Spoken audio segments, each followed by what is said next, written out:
Terima kasih Anda masih menyaksikan Perspektif dan masih bersama kami di sini yaitu Kak Elena. Kira-kira kamu nih Kak, apakah udah dikasih dong dikit-dikit dong? Ya, mungkin ada yang berbahasa Jawa dan ada yang enggak karena ada lima naskah, 5 ide yang akan kami develop gitu. Tapi untuk apa ceritanya itu nantilah. Oke, Kak, untuk harapannya nih untuk para pemerintah kepada pegiat sineas nih seperti apa? Mungkin campur tangan pemerintah untuk mendukung mungkin dalam seperti apa? Boleh dijelaskan, Kak? Aku rasa Dinas Kebudayaan DIY itu menjadi sesuatu yang menarik untuk kami gitu, karena mereka sangat mendukung siapapun yang berkarya, karena dana istimewa yang ada di Dinas Kebudayaan DIY itu bukan hanya untuk film tapi lini seni lainnya gitu. Oke. Jadi aku rasa itu jadi penting untuk akhirnya anak-anak muda, siapapun bahkan yang ingin berkarya bisa difasilitasi. Dan kelebihannya lagi, mereka tidak membatasi kami untuk membuat apa gitu, kecuali mungkin ada beberapa controlling yang mungkin kami tidak tahu, terus akhirnya diberitahu, terus kita kembangkan gitu. Jadi penting aku rasa ada program-program seperti ini di seluruh Indonesia gitu. Betul, dan mungkin bisa menjadi wadah ya, mungkin Iya. ada yang punya bakat tapi kayak masih, aduh malu nih, aduh Ya. ini, aduh itu gitu. Mungkin dengan diadakannya sebuah fasilitas seperti itu, mungkin dari danai juga atau disponsori lah gitu, bisa Ya. melahirkan mungkin senior-senior yang Ya. lainnya ya, berharapnya seperti itu. Dan program ini tuh sangat terbuka gitu. Jadi bukan mereka akhirnya menunjuk satu orang terus ayo bikin ini, bukan, tapi lebih kepada siapa yang mau bikin, submit lah naskahmu, terus nanti kita kurasi, terus nanti kita danai gitu. Jadi seru banget lah pokoknya. Oke, nah tips ada nggak kira-kira tips-tips atau saran nih untuk anak-anak muda yang kira-kira pengen nih berkarir atau berkarya melalui film-film, mulai film pendek mungkin atau layar lebar, siapa tahu kira-kira apa nih Sebenarnya kayak yang perlu kita mulai dulu. sebenarnya aku juga masih muda ya. Jadi kayak gimana gitu mau ngasih tips. Mungkin Enggak, tapi generasi sebelumnya yang di bawah kita. lebih kepada percaya aja sama apa yang kamu bikin gitu. Tapi jangan sampai bikin sesuatu yang asal-asalan, lebih diperhitungkan developnya serius gitu. Kalau perlu sharing sama orang yang udah lebih dulu bikin film, atau ikut workshop apa, seminar apa yang hubungannya dengan film gitu, jadi penting gitu. Dan yakin sama apa yang mau dibikin, konsisten, otomatis komitmennya juga dijaga, itu jadi sesuatu yang step awal untuk akhirnya membuat film, menurutku jadi gitu. Oke, tapi kan juga ada yang mungkin anak muda yang udah punya bakat gitu, tapi tidak tersalurkan, mungkin paling besar lah budget gitu. Gimana nih Kak, masalah apakah itu menjadi suatu permasalahan yang memang relate dihadapi atau mungkin kayak enggak, lo bisa kok dengan cara yang lain gitu. Seperti apa Iya, nih Kak? iya, aku juga melewati tahap itu kan, Mbak. Sampai sekarang mungkin Oke, ya. oke. Budget tuh jadi momok aja, kayak mau bikin apa jadi apa, Hmm. tapi aku rasa itu bukan jadi sesuatu yang terus memaksa kita untuk udah nggak usah bikin gitu, bukan. Tapi banyak hal yang bisa kita kelola, karena kan film tuh bentuknya kompleks ya, ada cerita, ada apa, ada segala macam yang itu bisa diselaraskan gitu. Kalau memang base-nya adalah budget, ya mau nggak mau kamu harus berusaha untuk itu. Tapi kan ada kalau kami kebetulan di Rapacana Films itu emang segala hal itu muaranya dari ceritanya gitu, jadi baru kemana-mana. Dan menurutku itu jadi penting untuk terus dipelajari gitu. Kalau bikin film itu mahal, mungkin iya gitu, tapi ada beberapa film yang dengan budget bahkan minim banget itu juga bisa bunyi filmnya gitu. Jadi jangan takutlah untuk hal itu. Makanya tadi bilang balik ke komitmen, ke konsisten, ke usaha, itu balik ke situ lagi. Oke, memang kalau memang udah kayak ibaratnya ada niat pasti ada jalan ya, dan memang Betul, betul. budget itu tidak jadi permasalahan, tapi selagi kita usaha dan itu pasti ada jalannya ya Betul, gitu. betul. Kalau misalnya untuk sebagai karir di perfilman, kira-kira saat ini seperti apa sih? Apakah memang menjamin atau banyak tantangan yang wah lo harus mentalnya harus kuat nih gitu. Apa nih kira-kira? Seperti apa?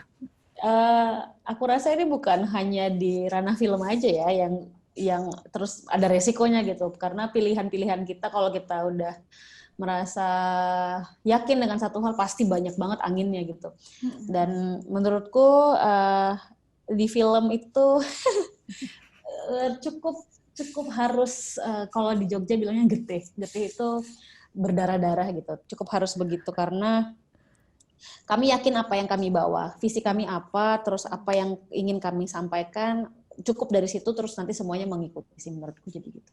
Hmm. Terlepas itu mau berdarah, mau banting apa segala macam dihadapi aja gitu. Memang itu yang harus dihadapi ya setiap. Iya, Kayaknya nggak mungkin bukan cuma pekerjaan sebagai filmmaker, tapi memang setiap pekerjaan pun pasti harus berdarah-darah dulu gitu karena semua nggak ada yang instan, bener ya kan? betul, aku setuju soal itu. Oke, nah kalau misalnya untuk perfilman kira-kira dari perfilman Indonesia apa yang perlu dikembangkan? Hmm, sekarang menurutku sudah sangat berkembang gitu. Udah Ya. banyak banget film-film bagus di Indonesia, entah itu panjang atau pendek, dokumenter segala macam. Yes. Semuanya sangat bagus sekarang. Mungkin tinggal gimana kita sebagai pembuatnya menurutku yang akhirnya terus buat aja. Menurutku jadi gitu Hmm. sih Mbak. Jadi tidak ada pesan untuk perkembangan film Indonesia, tapi lebih kepada personalnya aja. Betul-betul. Apalagi memang sekarang banyak juga ya public figure yang nyebrang ke film-film. Contohnya guru-guru gokil kemarin kayak Dian Sastro menjadi produser ya kan. Terus Oh kayak ya. Nicholas Saputra juga kayaknya memang relate gitu kayak mungkin gini. Menurut aku itu mereka tuh punya ide segudang ide, tapi mereka nggak bisa menyalurkannya gitu. Bener nggak sih kak? Makanya akhirnya mereka oke lah akhirnya gue nyebrang dan akhirnya membuat suatu karya gitu. Ya. Ya, jadi gitu aja gitu. Ketika yakin dengan satu hal yang ingin kamu bawa, lakukan saja. Oke, ada satu penyakit lagi nih kalau misalnya netizen atau mungkin rakyat Indonesia. Mungkin aku nggak bisa stereotip, nggak bisa menyamaratakan, tapi ada beberapa yang orang lebih suka film nonton nonton film luar daripada film Indonesia gitu. Tanggapan kakak seperti apa kak? Nggak apa-apa kalau merasa itu jadi penting untuk mereka gitu. Cuman lagi-lagi karena kenapa sih harus mencari yang jauh ketika yang dekat ternyata kualitasnya jauh lebih baik gitu. Entah itu segi Oke. cerita, entah itu apa gitu. Jadi aku rasa uh, buka aja segala hal, jangan sampai akhirnya langsung memutuskan bahwa film Indonesia itu tidak lebih baik daripada film-film Barat gitu. Itu jadi salah menurutku. Karena penting juga menonton film di luar Indonesia, penting juga tahu film apa yang kita bikin. Oke, itu kembali lagi sebenarnya pilihan, tapi tidak menutup kemungkinan bahwa sebetulnya film Indonesia pun nggak kalah bagus gitu Ya, dari ya, film-film luar gitu. betul, Dan betul banyak sekali. banget buktinya apa mulai dari pemain apa namanya pemain-pemainnya juga pasti mungkin dilihat dan jalan ceritanya juga ya. Mungkin kalau misalnya kita kita tarik mundur ke belakang lagi memang ada beberapa fase di mana film-film Indonesia mungkin agak sedikit bukan tertinggal ya apa ya mungkin tidak tidak menyaingi dan mungkin lebih unggul film luar gitu. Tapi untuk saat ini memang berkembangnya sangat pesat ya. Betul, betul.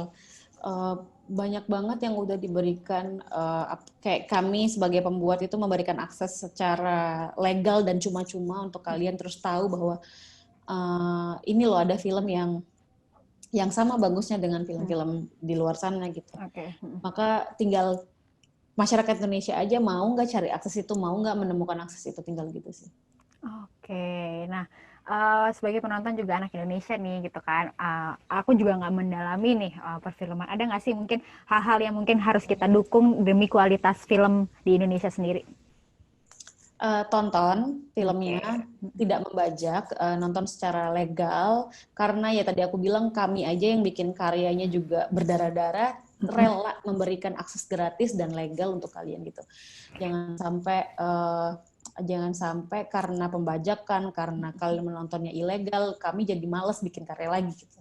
Oke, jadi memang musuh yang paling besar dihadapi oleh filmmaker dan juga dunia perfilman adalah pembajakan. Ya, Oh, masa tetap pasti banyak banget yang udah himbauannya udah banyak banget dan mungkin berharapnya adalah masyarakat Indonesia bisa mematuhi itu semua. ya. Oke, kalian terima kasih banyak atas waktunya. Wah, banyak banget informasi-informasi tentang film Tilik, tentang dunia perfilman Indonesia. Semoga sukses selalu bisa Terima kasih melahirkan banyak. film-film pendek dan insya Allah mungkin layar lebar yang juga Amin. mendapatkan kesuksesan sama seperti film Tilik, bahkan lebih. Terima kasih. Amin. Terima kasih banyak Mbak Piana dan Binus TV berarti ya. Yes, terima Sampai kasih jumpa banyak. lagi. Sampai jumpa. Thank you, Kak. Bye. Bye. Dan itulah tadi perbincangan saya bersama Kak Elena Rosmeisara selaku produser film Tilik. Dan akhir kata saya Viana Aninita beserta kru yang bertugas undur diri dari hadapan Anda. Terima kasih dan sampai jumpa.